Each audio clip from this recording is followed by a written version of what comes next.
भगवान श्री कृष्ण को जब पता चलता है कि रासु यज्ञ कर रहे हैं पांडवगण और इंद्रप्रस्थ में वो लोग चाहते हैं कि भगवान श्री कृष्ण आए सब परिवार, और एक ही इस कार्य से भगवान अभी वो भी संपन्न करते हैं कि कैसे जरासंध का भीम द्वारा वध करना है। तो जो भागवतम 10.71 34 to 37 श्लोका है, उसमें भगवान के जो प्रवेश है इंद्रप्रस्थ में उसके बारे में वर्णन किया गया है। बहुत ही उत्सव मुखर जो है परिवेश है, परिस्थिति है, क्योंकि भगवान श्री कृष्ण का आगमन उत्सव की तरह होता है भक्तों के लिए। जैसे कि कोई विदेश में पढ़ रहा पुत्र 2-3 साल बाद भारत आते हैं, माता से मिलते हैं तो माता के लिए वो उत्सव जैसा होता है। कई दिन पहले से ही माता के चेहरे में बहुत खुशी दौड़ रही होती है कि मेरा पुत्र आने वाला है अभी इतने साल बाद।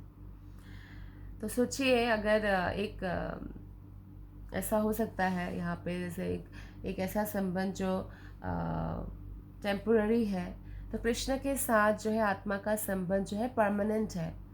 वो हमारे मृत्यु के साथ या शरीर छोड़ने के साथ जो है ख़त्म नहीं हो जाता है।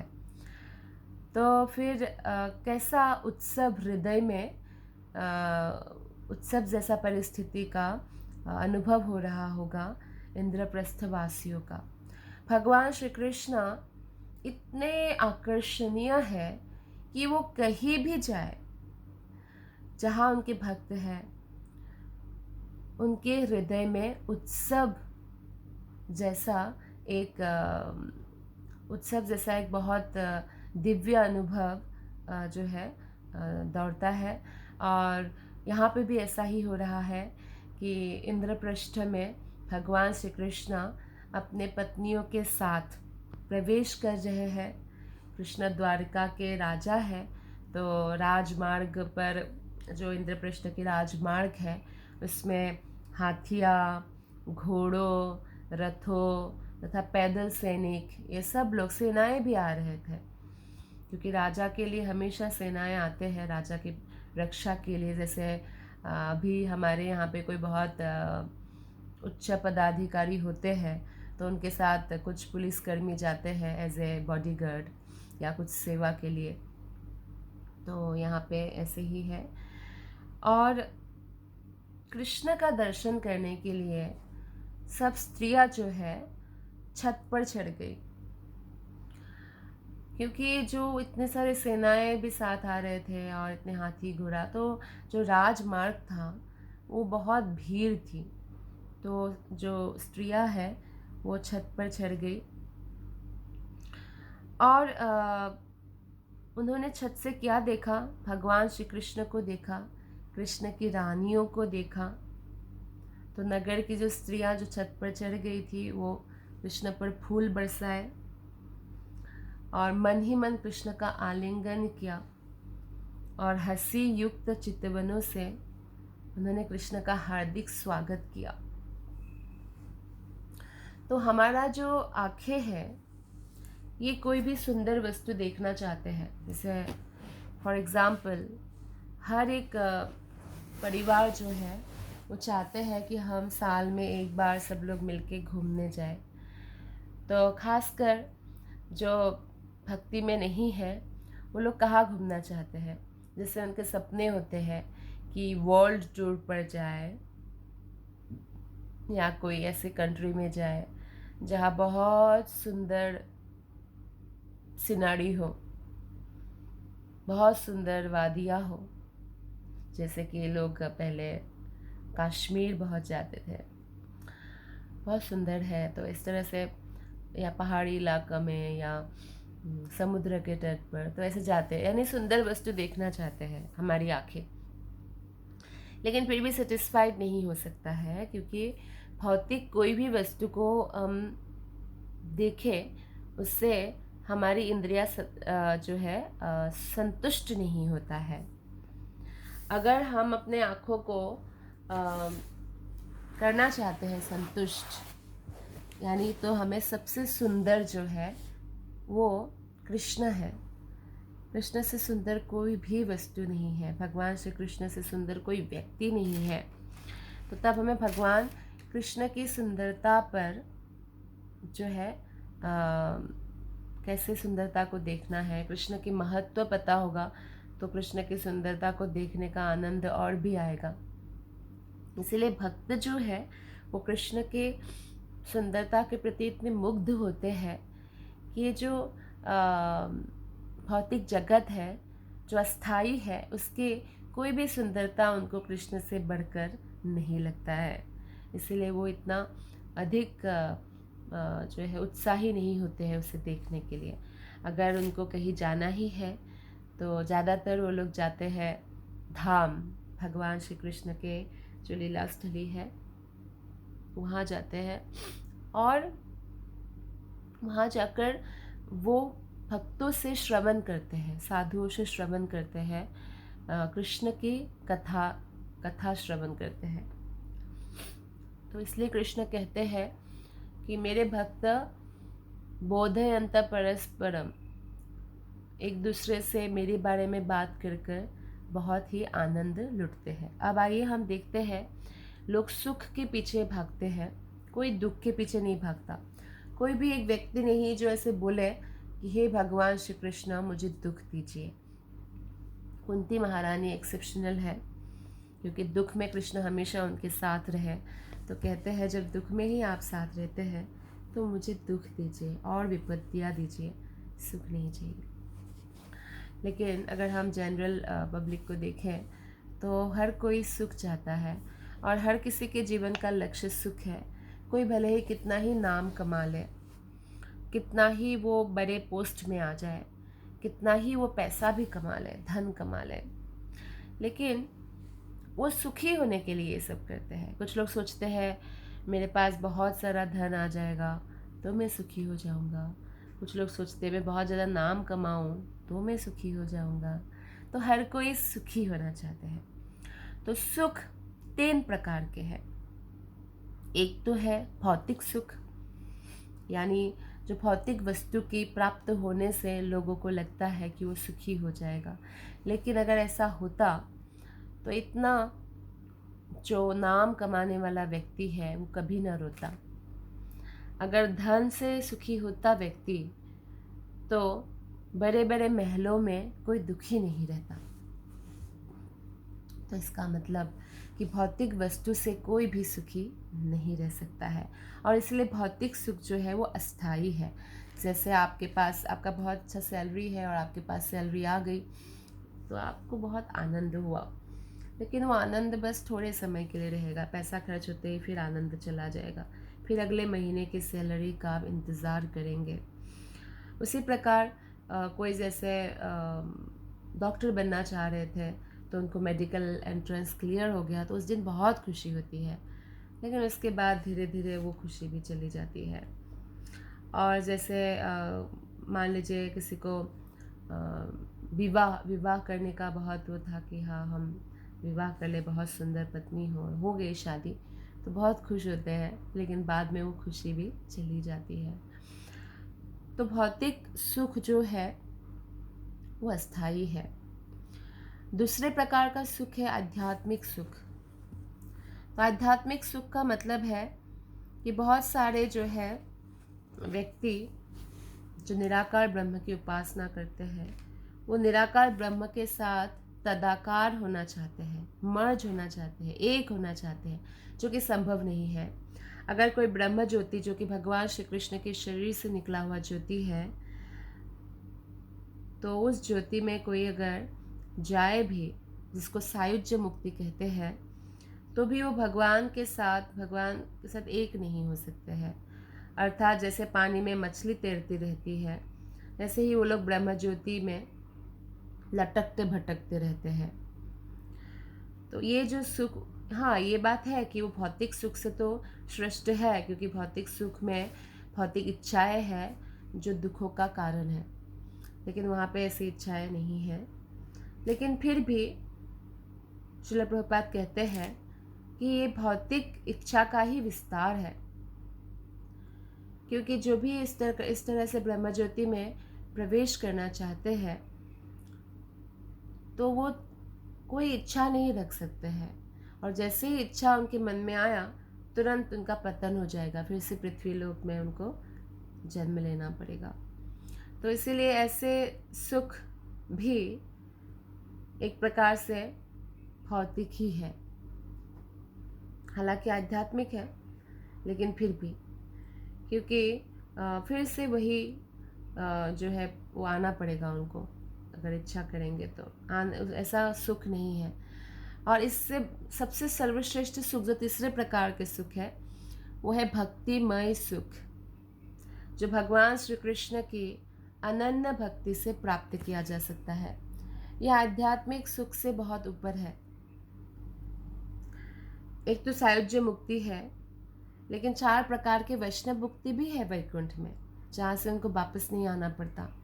जैसे सारस्टी यानी भगवान विष्णु जैसा ऐश्वर्य प्राप्ति, सालोक्य भगवान विष्णु जैसा लोक प्राप्त करना, विष्णु का लोक प्राप्त करना, सामीप्य भगवान के निकट रहकर पार्षद बनना, सारूप्य भगवान जैसा रूप प्राप्त करना।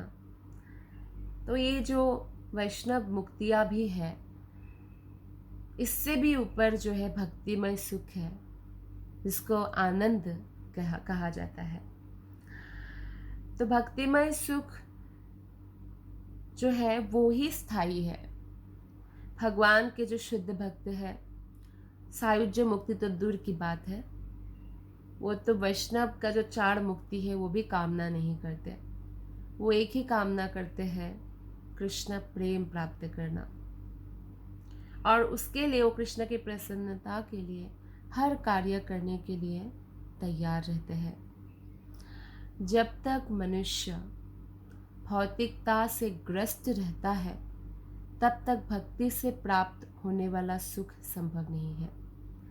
तो इसीलिए हम जब कृष्ण की भक्ति कर रहे हैं, हरे कृष्णा कृष्ण कृष्ण हरे हरे, हरे राम राम राम हरे हरे महामंत्र का नित्य 16 माला जप करते हैं भक्त, 4 नियम पालन करते हैं, मांस नहीं खाना, नशा नहीं करना, जुआ नहीं खेलना, अवैध यौन संबंध नहीं करना। तो इसके साथ साथ भौतिक इच्छाओं को भी आने से रोकना है। नहीं रुकता है तो वो भगवान श्री कृष्ण, अगर उनको कुछ मांगना भी है तो भगवान श्री कृष्ण से मांगे, लेकिन कृष्ण की इच्छा पर निर्भर रहे। जैसे इस तरह से कि हे भगवान श्री कृष्ण, ये भावना मेरे मन में आया, अगर आपको उचित लगे तो आप मुझे दीजिए, देख लीजिए जैसा आपको ठीक लगे, लाइक दैट। मतलब भगवान की इच्छा पर निर्भर रहना, क्योंकि भगवान की इच्छा ही सदा बलवान होती है, और धीरे धीरे वो निष्काम भक्ति की ओर आगे बढ़ता है ऐसा भक्त। और जब कोई निष्काम भक्ति करते हैं, अर्थात कोई भी भौतिक इच्छा नहीं है, कोई भौतिक, भगवान के भक्त जब मुक्ति नहीं मानते, वो मुक्ति जो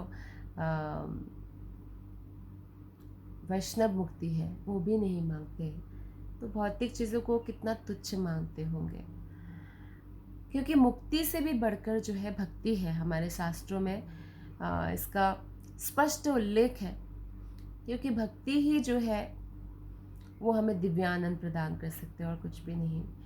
हाँ बिल्कुल, भौतिक जीवन जीने से अच्छा वो मुक्ति है, बहुत श्रेष्ठ है, लेकिन क्या कहा गया है, भुक्ति मुक्ति सिद्धि कामी सकली अशांत, कृष्ण भक्त निष्कामत एव शांत। तो कोई अगर भौतिक चीज़ें मांगते हैं वो उनका मन हमेशा अशांत रहेगा। कोई अगर मुक्ति के लिए कुछ प्रयास करते हैं उनका भी मन अशांत रहेगा, लेकिन कोई अगर भक्ति करते हैं तो उनका मन शांत होता है, क्योंकि कृष्ण भक्त निष्काम होते हैं, वो सिर्फ कृष्ण की प्रसन्नता के लिए ही कार्यरत रहते हैं। तो पूर्ण संतुष्ट अगर हम होना चाहते हैं, हाँ बहुत सारी संतुष्टि है, जैसे आपने कुछ परोपकार कर दिया, लेकिन अस्थाई है। लेकिन 100% संतुष्ट कोई रहना चाहते हैं, पूर्णता को प्राप्त करना चाहते हैं, जो रियल ट्रू लव जो एवरी पर्सन इज सर्चिंग, हर एक व्यक्ति ढूंढ रहे हैं सच्चा प्रेम, तो अगर वो कोई चाहते हैं तो केवल कृष्ण से मिलेगा, कृष्ण से प्रेम करने से मिलेगा, कृष्ण की प्रसन्नता के लिए कार्य करने से मिलेगा, और ये सुख जो है सर्वोपरि है। तो हम देखते हैं कि जब इंद्रप्रस्थ में कृष्ण का प्रवेश होता है अपने रानियों के साथ, सेनाओं के साथ, तो जो स्त्रियां हैं वो मन ही मन आलिंगन करती है और बहुत सुंदर मुस्कुराती है। उनके चितवनों से पता चलता है कि वो कितने खुश है कृष्ण के आने पर, और कृष्ण पर फूल बरसाते हैं और कृष्ण का स्वागत करते हैं। तो जो 35 श्लोक है इसमें हम देखते हैं कि क्या करते हैं स्त्रियां। ऊचुः स्त्रियः पथि निरीक्ष मुकुंद पत्नी तारा यथोदुपसः किम कार्यमुभिः। अर्थात जो स्त्रियां हैं इंद्रपृष्ठ की, जब वो लोग देखती है कि मार्ग पर मुकुंद, मुकुंद का अर्थ है जो मुक्ति प्रदान करने वाले हैं, कृष्ण के अलावा कोई मुक्ति नहीं दे सकते, तो मुकुंद की जो पत्नियां हैं वो जब कृष्ण के साथ नगर में प्रवेश कर रहे थे, तो ऐसा प्रतीत हो रहा था जैसे कृष्ण चंद्रमा है और बहुत सारे तारे उनके साथ प्रवेश कर रहे हैं नगर में।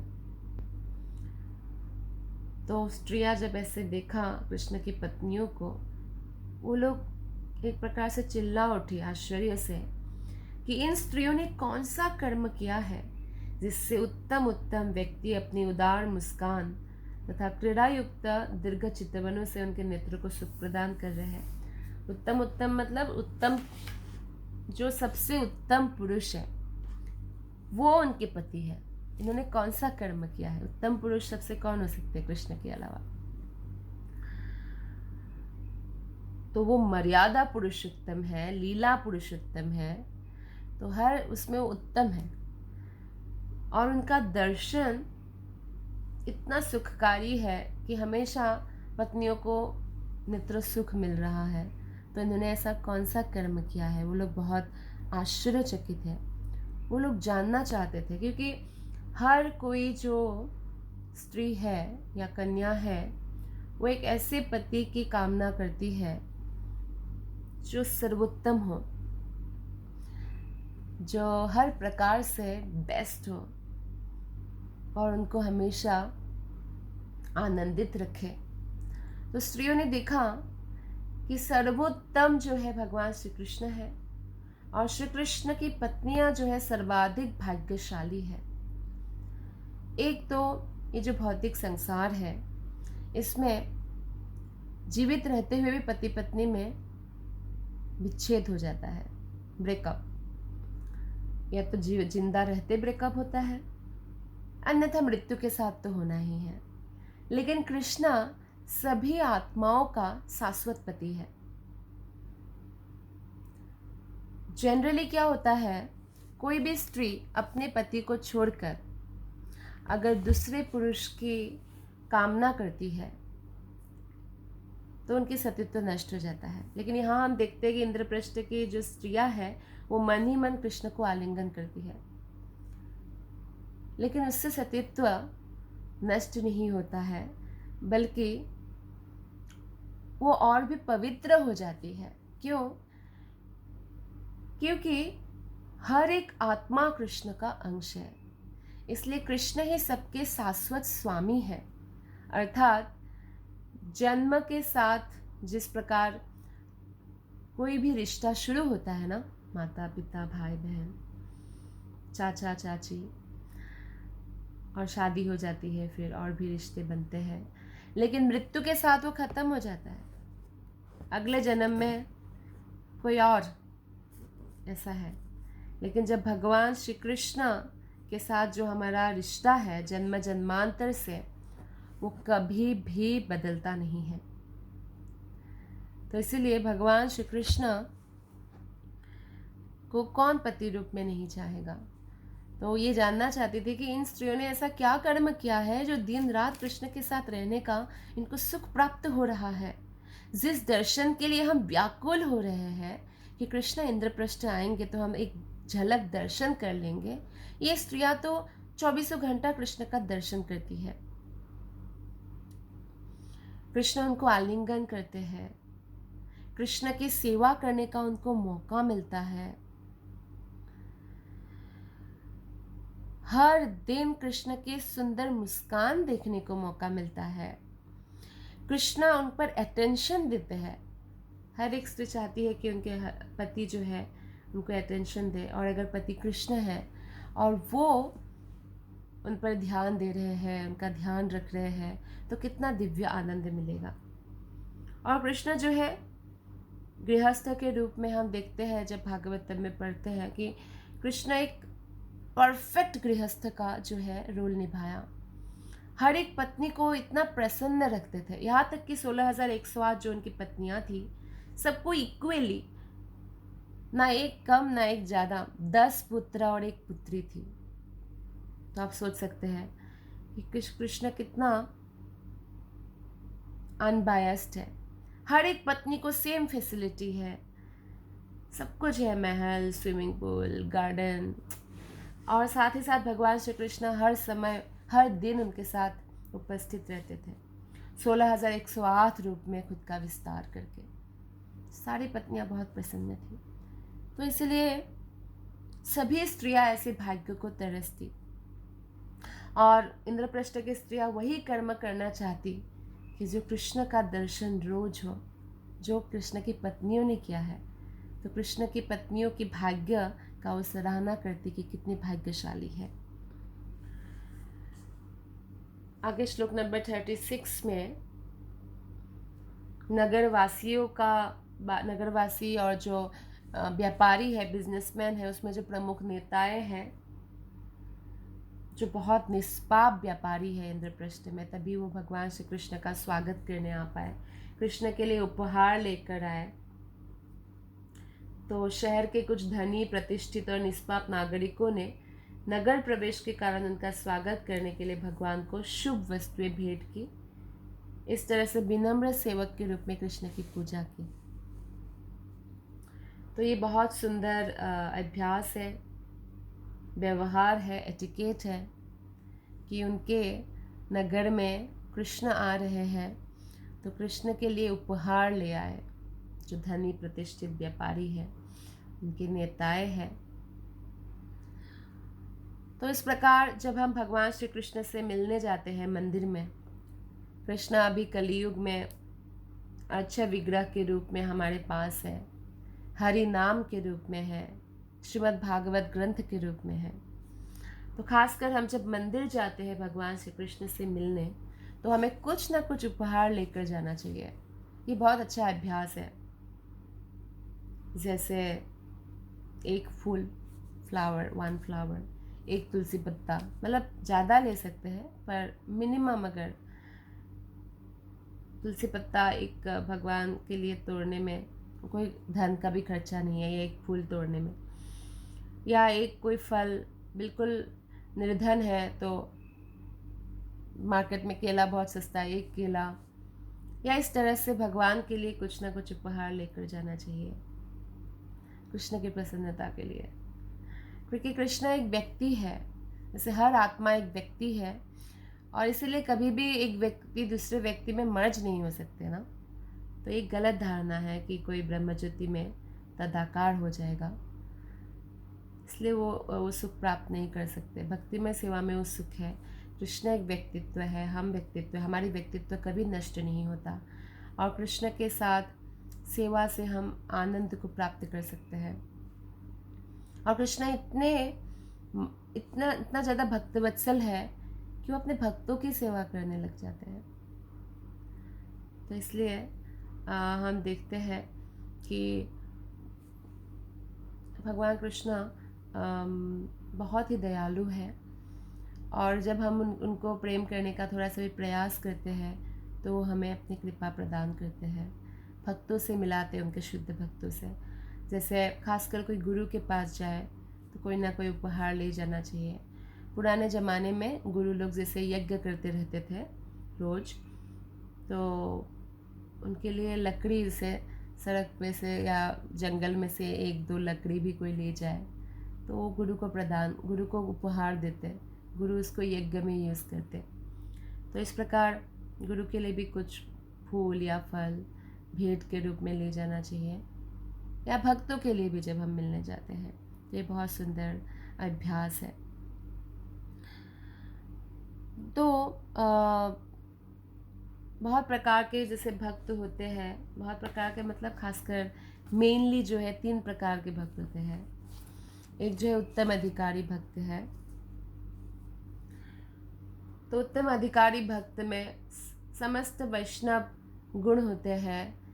वो वैष्णवों का जो गुण है, जो एटिकेट है, सदाचार है, वो वैष्णवों का अलंकार है। जैसे कोई भी स्त्री अगर अलंकार पहनती है तो काफ़ी सुंदर लगती है। तो वैष्णव बहुत सुंदर लगते हैं जब वो वैष्णव सदाचार का अलंकार पहनते हैं। तो जो सबसे उच्च श्रेणी है वो शास्त्रों का अध्ययन करते हैं और शास्त्र युक्त तर्क प्रस्तुत करने में जो है वो बहुत पटु होता है, और वो अच्छी तरह जानता है कि जीवन का चरम लक्ष्य जो है कृष्ण की प्रेमा भक्ति प्राप्त करना है। उनके विश्वास को कोई भी हिला नहीं सकता है। जो सबसे उत्तम भक्त होते हैं, भले ही कोई उनका तिरस्कार करे, सम्मान करे, आलोचना करे, नहीं, वो कभी भी भक्ति से जो है नहीं हटते हैं। वो यह जानता है कि कृष्ण ही पूजा तथा प्रेम के एकमात्र लक्ष्य है। जो प्रथम श्रेणी के भक्त होते हैं वो प्रामाणिक गुरु से प्रशिक्षण पाकर विधि विधान को कठोरता से पालन करते हैं और शास्त्र के अनुसार गुरु की आज्ञा पालन करते हैं, और बाद में जब गुरु से ट्रेंड हो जाते हैं, प्रशिक्षित हो जाते हैं उपदेश देने के लिए, तो स्वयं गुरु बनकर वो प्रथम श्रेणी का भक्त माना जाता है, स्वयं गुरु बन जाते हैं। वो कभी भी जो आचार्यों ने नियम बनाया है उससे विचलित नहीं होते, या आचार्यों से अलग कुछ भी प्रस्तुत नहीं करते हैं। दृढ़ निष्ठा होती है उनको कृष्ण में।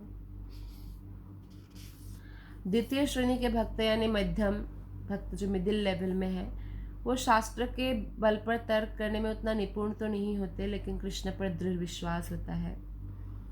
भले ही बाहर वो तर्क देने में असफल रहे, लेकिन अंदर ही अंदर वो इस निर्णय पर अटल रहते हैं और निर्भीक बने रहते हैं कि कृष्ण की पूजा ही चरम लक्ष्य है।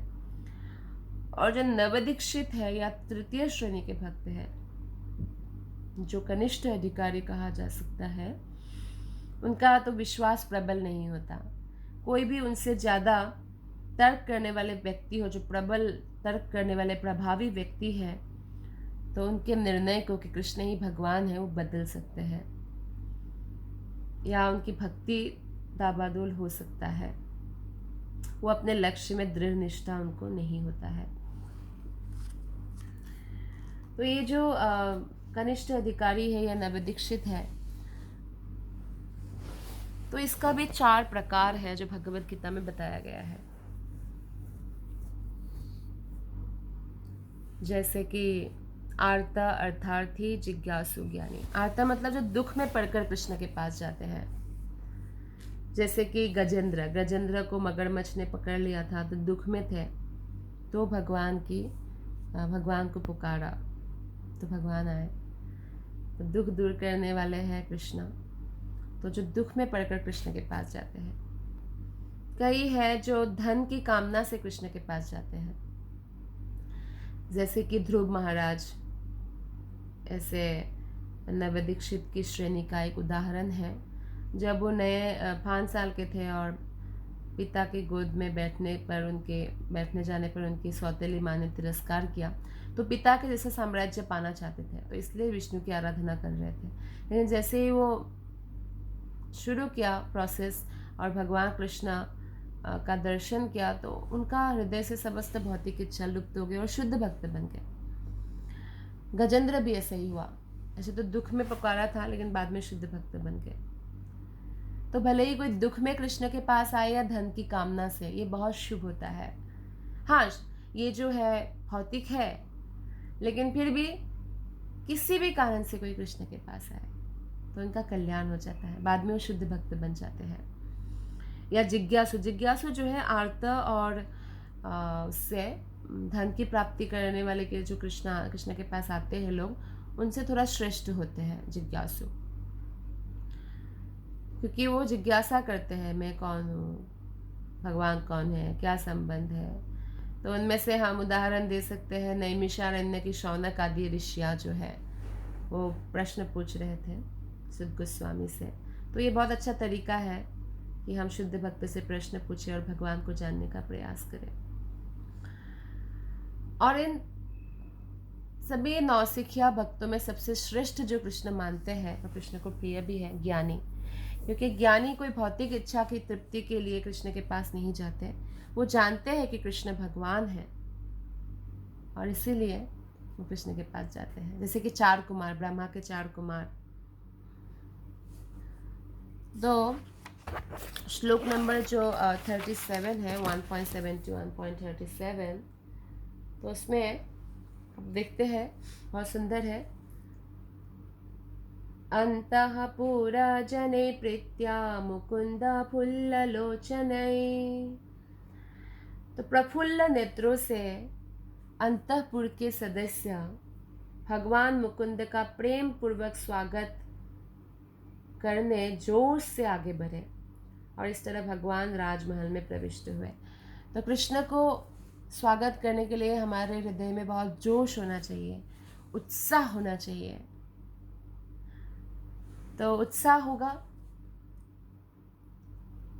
तो भक्ति में हम बहुत तीव्र गति से आगे बढ़ेंगे। तो हमारे जीवन में भी हमें पूर्ण उत्साह से कृष्ण का स्वागत करना है और इसके लिए कृष्ण के जो उत्साही भक्त हैं, जो हमेशा कृष्ण की सेवा करने के लिए उत्साह दिखाते हैं, ऐसे भक्तों के साथ हमें संगति करना चाहिए। उत्साह के बिना जीवन चलाना मुश्किल है। यहाँ तक कि कोई भौतिक भी आपको कार्य करना है, अगर आपके अंदर उत्साह नहीं है तो उस भौतिक कार्य में भी आगे नहीं बढ़ सकते हैं। जैसे किसी को बिजनेस चलाना है पर उत्साह नहीं है तो कभी जाएंगे, कभी नहीं जाएंगे, कभी आलस्य कर जाएंगे। तो इसलिए उत्साह बहुत ज़रूरी है और उत्साह के बल पर जो है हम अपने लक्ष्य को प्राप्त कर सकते हैं। तो हर आत्मा का परम चरम जो लक्ष्य है वो भगवान कृष्ण को प्राप्त करना है, भगवान कृष्ण के प्रेम को प्राप्त करना है।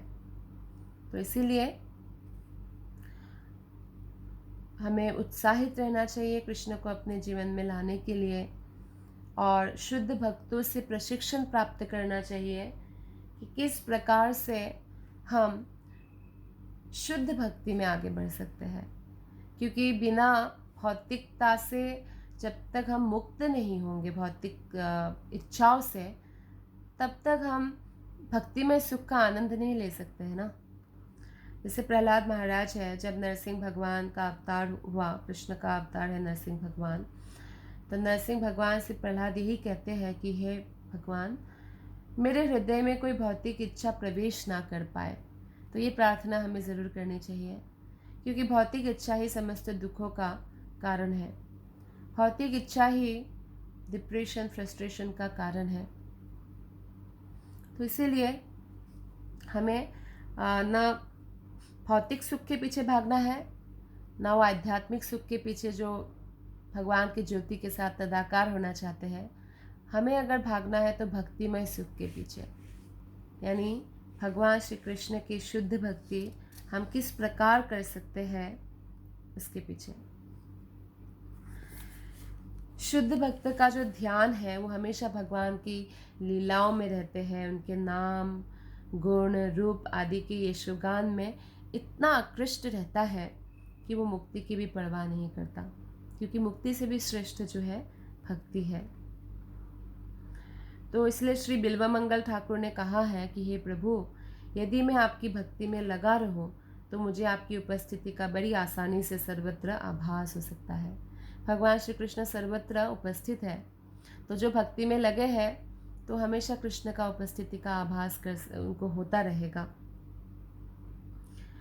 और जहाँ तक मुक्ति की बात है, बिल्वमंगल ठाकुर के विचार से मुक्ति तो दोनों हाथ जोड़कर उनकी सेवा में, उनके दरवाजे में प्रतीक्षा करती रहती है। जो भक्त होते हैं ना, सारे अष्ट सिद्धियाँ, मुक्ति, सब लोग हाथ जोड़कर उनके दरवाजे में प्रतीक्षा करते और बोलते हैं कृपया हमारा आप उपयोग करें, लेकिन भक्त फिर भी नहीं करते, क्योंकि शुद्ध भक्तों के लिए मुक्ति या जो ये आध्यात्मिक उत्थान है ब्रह्म ज्योति तक जाने का, वो अधिक महत्व नहीं रखते, क्योंकि उनके लिए भगवान श्री कृष्ण का प्रेम ही महत्व रखते हैं, क्योंकि वही सर्वोपरि है। तो इंद्रप्रस्थ की जो भी स्त्रियां थी उसके बारे में वर्णन है, व्यापारियों के बारे में वर्णन है कि किस प्रकार उत्साहपूर्वक प्रफुल्ल नेत्र से खुशी खुशी उन्होंने कृष्ण का स्वागत किया, कृष्ण के ऊपर फूल बरसाया, उपहार दिया, और कृष्ण की पत्नियों के भाग्य के बारे में सोचा कि कितनी भाग्यशाली है कि हमेशा कृष्ण का दर्शन कर सकते हैं। तो इस प्रकार इंद्रप्रस्थ की वासियों ने कृष्ण का इंद्रप्रस्थ में स्वागत किया, जो अभी कृष्ण युधिष्ठिर महाराज जो रासु यज्ञ कर रहे हैं उसमें भाग लेने जा रहे हैं परिवार के साथ। धन्यवाद। हरे कृष्ण।